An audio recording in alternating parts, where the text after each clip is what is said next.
अकुंठ सहयोग समर्थन निर्वाचन रहा अभिनंदन जनइबी कृतज्ञता जनइबी ओडिशा रे प्रथम थर बीजेपी सरकार है प्रथम बजेट आसी जो शपथ ग्रहण पर आम जो कथा संकल्प पत्र कहीलु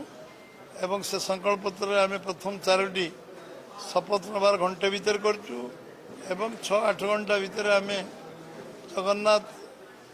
जगन्नाथ चारिद्वार खोली दर्शन कर अंतराय उतरा जो कराई 500 टंका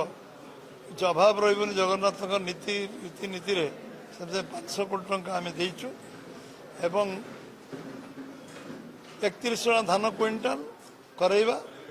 एवं आमे 50,000 टंका सुभद्रा योजना रे व्यवस्था करैबा एवं रत्न भंडार खोलिबा एभली गुरुत्वपूर्ण निष्पत्ति नवा पर जो बजेट आछि बजेट रे सब प्रकार व्यवस्था कृषि भित्तिक शिल्प प्रोसेसिंग यूनिट जलसेचन व्यवस्था शीतल भंडार एवं ये सब प्रक्रिया को कृषक मानकर किसान सम्मान ने 6 लाख जेन्युइन कृषक जोड़वा ना एवं कृषक रोजगार को द्विगुणा करने भैल्यू एडिशन करवा एवं शिल्प गुरुत्व दबा भैल्यू एडिशन शिल्प करवा जो खनिज संपद विनियोग करवा एवं industry corridor Dhamra to Rourkela पर्यटन करवा एपाखर अनुगुल टू राउरकेला जाजपुर रोड पर्यटन पारादीप पर्यटन करवा ये कॉरिडोर परिकल्पना करवा एवं शिक्षा स्वास्थ्य पर सर्वाधिक गुरुत्व दबा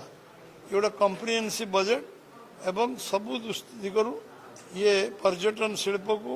आगू नवार बजेट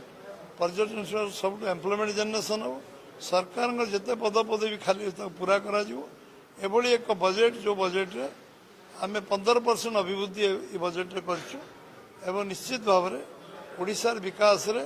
एवं केंद्र सरकार जो भारतमाला योजना एटी रायगड़ा रे आम डीआरएम ऑफिस डिविजन ऑफिस खोलिबा निष्पत्ति अनुदान दवा आरंभ हुआ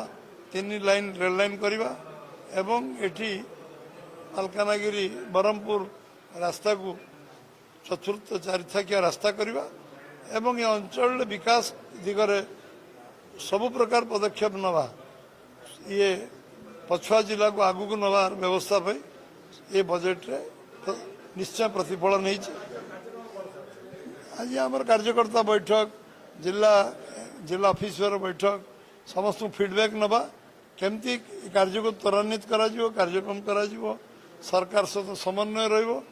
एवं आम दल संगठन शक्तिशाली हो।